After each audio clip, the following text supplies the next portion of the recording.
Do you want massive testosterone gains? Well, listen to this video, eat a balanced, nutritious diet, and let's get straight into it.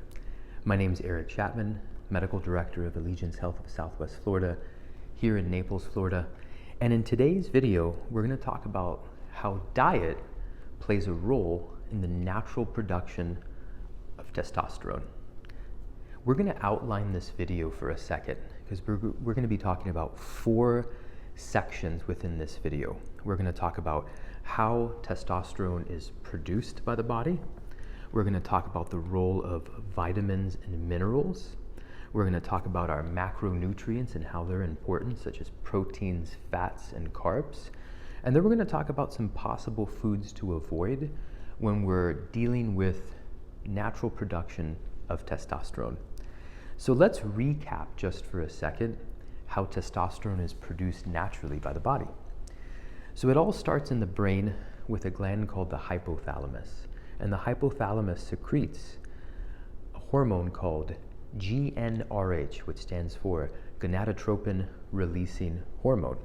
This hormone then goes to another portion of the brain called the anterior pituitary gland. From the pituitary gland, 2 hormones will travel down into the sex organs. So for example, luteinizing hormone and follicle stimulating hormone will travel down to the testes and promote the secretion of testosterone. Now, all hormones come from a lipid cholesterol base. That is the base structure of any kind of hormone.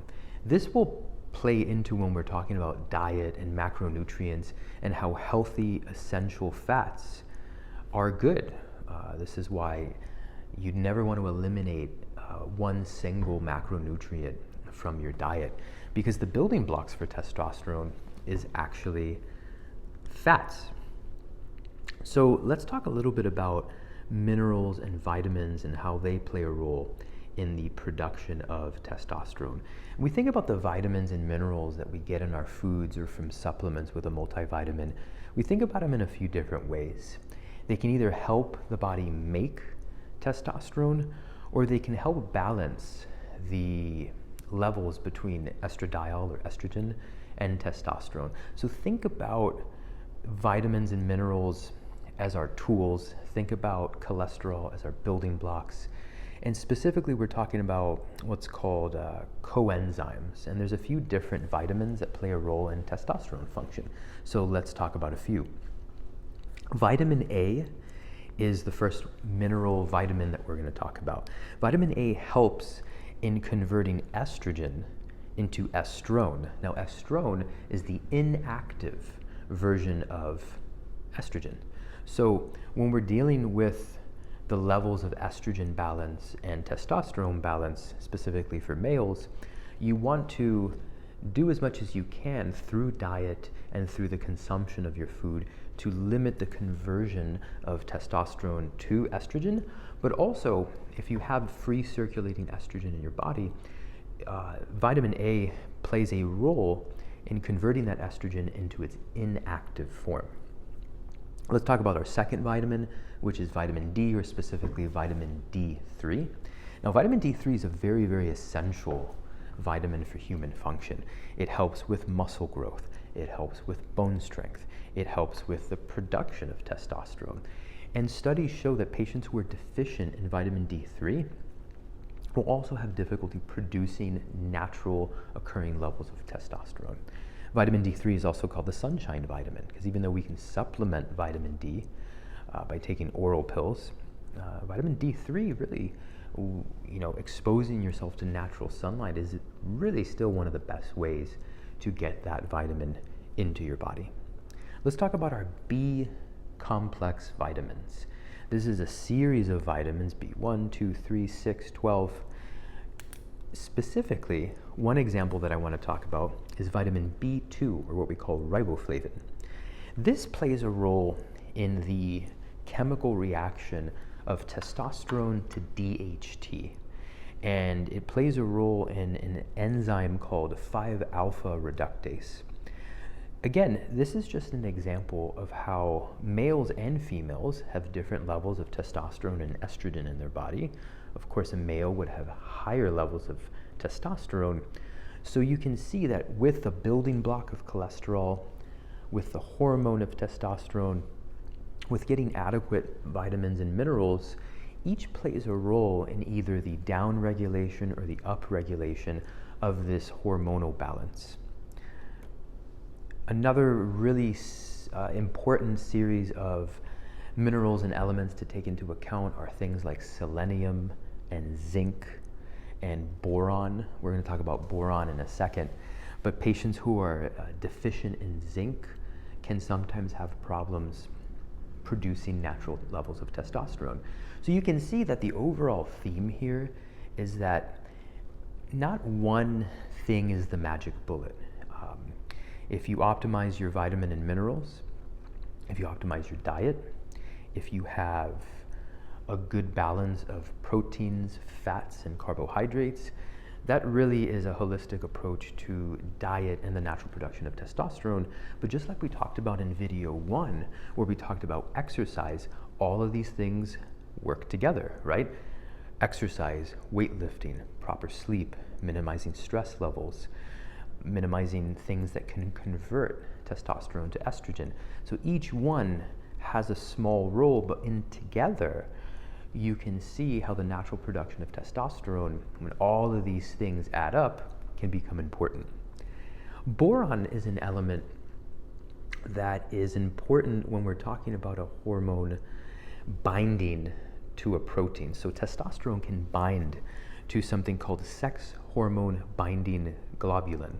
So if you have kind of your total levels of testosterone and your free bioavailable forms of testosterone, sometimes testosterone can bind to something called sex hormone binding globulin, and then it becomes inactive. The body can't use it, which is why when you're taking levels of someone's testosterone levels, you want to look at the total level of testosterone, but also the free and bioavailable levels of testosterone. Boron helps decouple that binding protein to testosterone. So a common food that is rich in boron is avocados. Now let's switch into the subject of macronutrients. Now we have our proteins, our fats, and our carbs. And like we talked about in the introduction of this video, fats and healthy fats are really, really important for the cholesterol molecule becoming a building block for testosterone. All hormones derive from cholesterol and lipids. So if you were to eliminate completely something like fats from your diet and healthy fats, it's not the best way to optimize your testosterone levels. Carbohydrates as well. People who are on strict carb restrictions sometimes can have problems regulating their levels of testosterone. Carbohydrates play a role in the regulation of testosterone as well. Now, it's important to note that we're talking about healthy carbohydrates. We're not talking about processed carbohydrates. We're not talking about sugary foods. Those are some of the things that we actually want to stay away from because of those insulin spikes and sugar spikes, and that plays a role with testosterone release. Now, overall, there's a few things that we maybe want to avoid when we're talking about diet and ingestion and natural boosting of testosterone. There's some controversy here. For years, soy got a bad rap.